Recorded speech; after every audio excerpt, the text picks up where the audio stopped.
Halo guys, Assalamualaikum warahmatullahi wabarakatuh. Kembali lagi bersama aku, Muda Sakit Tahu. Nah, hari ini hari Sabtu, sebenarnya libur sih.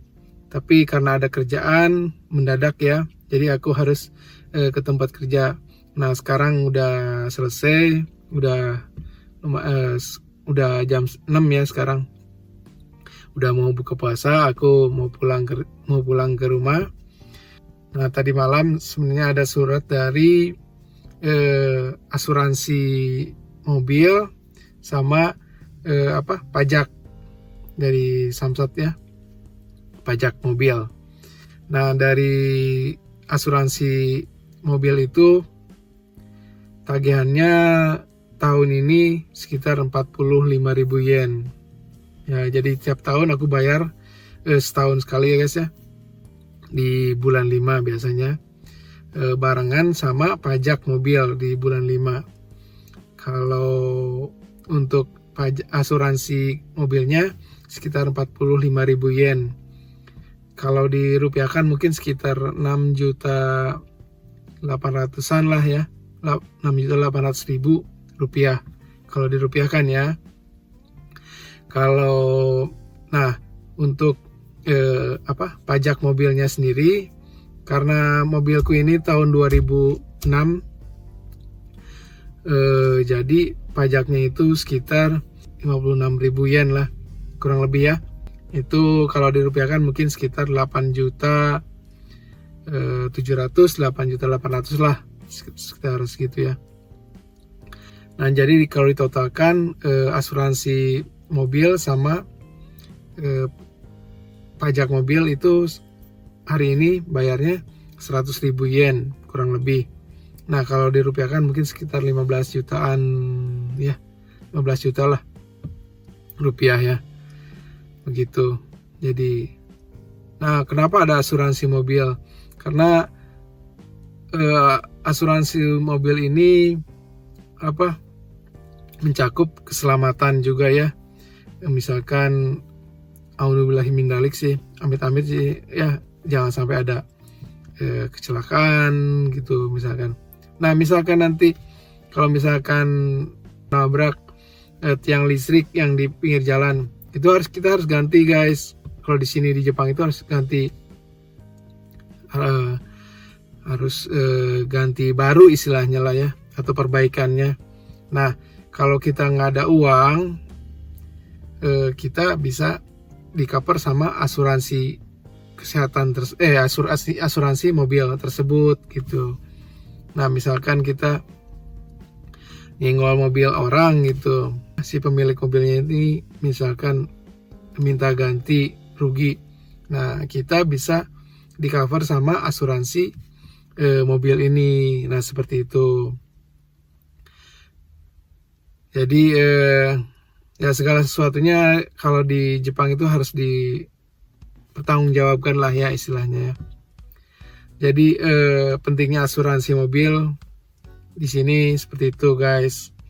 Terus ya, pajak mobil ya seperti biasalah. Karena pajak mobil ini diukur dari besar mesin yang 2000 cc ke atas sama mesin yang 2000 cc ke bawah, itu bayarnya beda. Dan tahunnya itu beda. Semakin lama, semakin tua si mobil, maka semakin mahal bayarnya. Semakin cc-nya besar, misalkan 3000 cc, 3005 cc, maka pajak mobilnya juga besar gitu. Nah, semakin cc-nya kecil, misalkan 600 cc, 1000 cc, maka bayarnya murah ya. Nah, seperti itulah.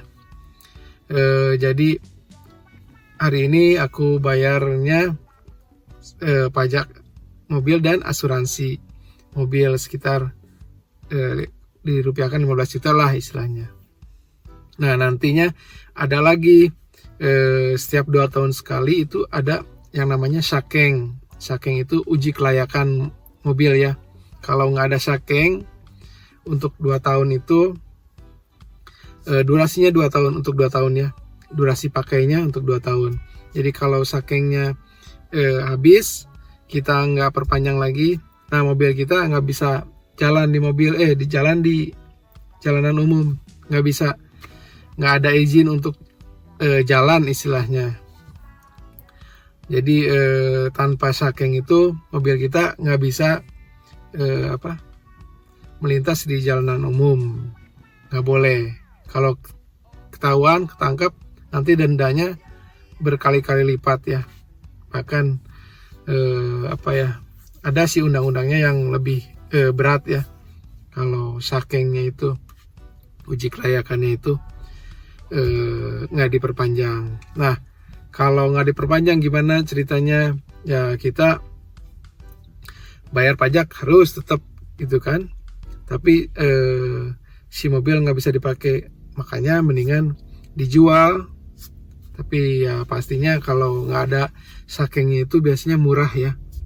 Ada mobil yang nggak ada sakengnya itu meskipun tahun 2000 istilahnya muda ya, tahun muda itu tetap aja bisa sangat-sangat murah gitu ya. Kalau misalkan mobil ini tanpa sakeng, tanpa uji kelayakan, terus kita jual, mungkin dapatnya sekitar 5 juta, 6 juta rupiah. Itu udah untung banget lah istilahnya. Makanya benar-benar murah. Makanya di Jepang itu ada mobil yang 5 juta, 6 juta rupiah, 7 juta rupiah, 3 juta rupiah. Seperti itu guys. Tanpa sakeng, tanpa uji kelayakan. Karena sakeng ini durasinya 2 tahun.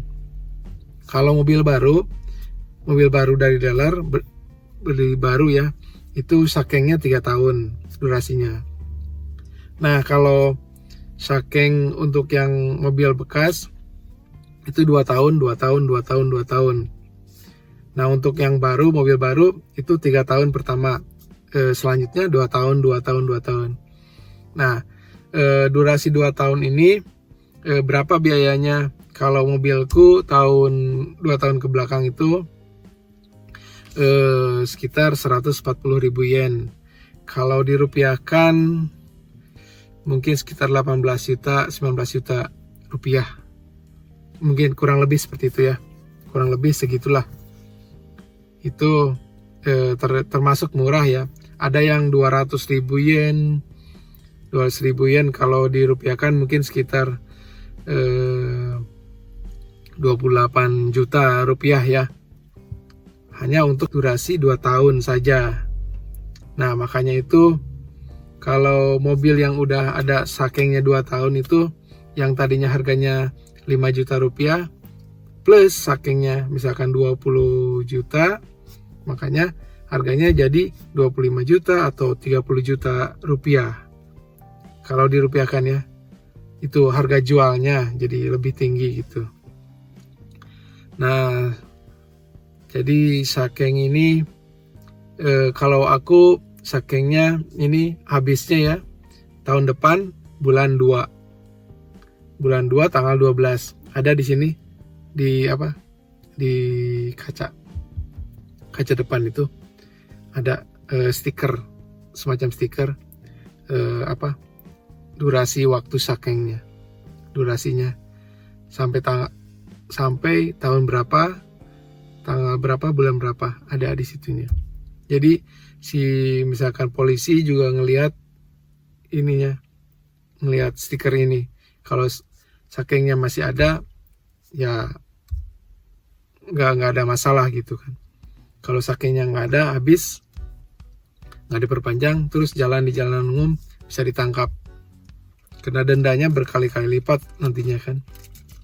Nah, jadi di Jepang itu mobil-mobil itu murah. Mobil itu harganya murah ya. Mobil bekas segala macam murah. Hanya saja bayar pajaknya yang mahal.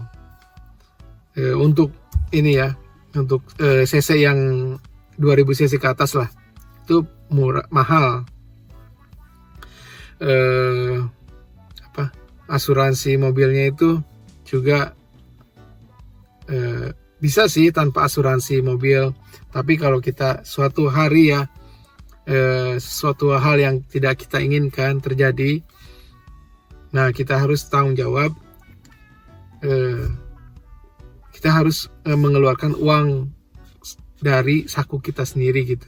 Tapi kalau ada asuransi mobil, istilahnya ada yang cover gitu. Kita ngeluarin 10 juta, 90%-nya di cover sama asuransi, misalkan asuransi 90 juta gitu, misalkan seperti itu. Misalkan kalau nabrak orang sampai orang itu cacat atau meninggal, nah berarti kita harus tanggung jawab. Pertama, kehidupannya itu jadi kita harus tanggung jawab dari bukan hanya santunan ya, tapi tunjangan buat keluarga yang ditinggalkan, atau dia misalkan cacat, biaya pengobatan ke rumah sakit terus dalam waktu berapa lama gitu, itu kita yang tanggung. Nah, fungsinya asuransi mobil ini yang cover itu. Kalau kita yang bayar terus nggak bakalan kuat lah. Nah, makanya ada asuransi mobil. Makanya itu di sini bayarnya asuransi mobil. Biasanya kalau orang Jepang ya, asuransi mobil, pajak mobil, dan sakeng. Nah, jadi lumayan mahal tuh tadi biaya-biaya itu. Jadi di sini tuh harga mobil murah, tapi biayanya perawatan dan biaya tersebut itu mahal. Nah, jadi apalagi biaya perawatan di sini ya. Biaya perawatan tuh memang mahal. Jasanya itu yang mahal. Apalagi kalau ada mesin-mesin yang harus diganti, bagian mesin yang harus diganti ya. Itu jasa gantinya itu yang mahal biasanya daripada spare partnya itu. Gitu. Oke guys, itu sekedar berbagi ya informasi mengenai mobil di Jepang. Biaya apa saja yang harus kita bayarkan ketika kita mempunyai mobil di Jepang. Apalagi yang nggak punya parkiran, nggak punya garasi, otomatis dia setiap bulannya harus sewa parkiran. Kalau sewa parkiran di sini nggak murah, paling murah juga dari 1.400.000 rupiah ke atas ya. Itu paling murah ya. Ada yang lebih murah lagi sih, ada, cuma itu daerahnya, wilayahnya harus di perkampungan, di desa gitu ya. Itu baru murah. Kalau daerah kota seperti ini paling murah juga 1.400.000 per bulan untuk sewa parkir ya. Jadi guys, punya mobil di Jepang itu ya biayanya juga lumayan banyak ya, apalagi bensinnya dan lain-lain ya. Jadi kenapa akhir-akhir ini orang-orang Jepang, orang-orang muda ya, pemuda-pemuda di Jepang itu jarang yang punya minat tinggi untuk memiliki mobil. Yaitu karena biayanya lebih banyak ya. Lebih baik mereka naik kereta, naik bis, dan lain-lain, lebih murah ya. Per bulannya, per tahunnya dihitung lebih murah. Dan itu juga digantikan dari perusahaan mereka kerja gitu guys ya. Jadi istilahnya memiliki mobil itu mungkin harus dipikir berulang-ulang kali ya.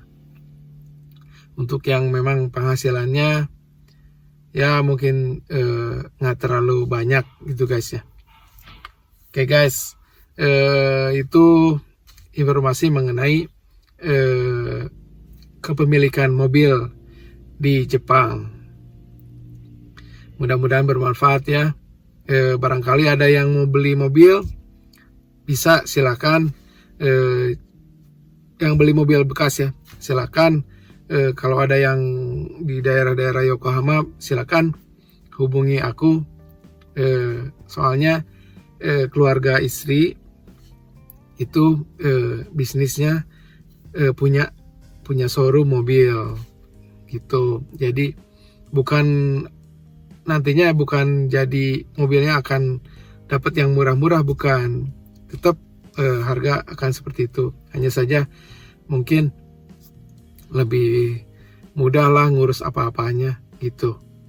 Oke guys, mudah-mudahan bermanfaat. Sampai jumpa di video berikutnya. Pamit guys ya. Assalamualaikum warahmatullahi wabarakatuh. Ciao.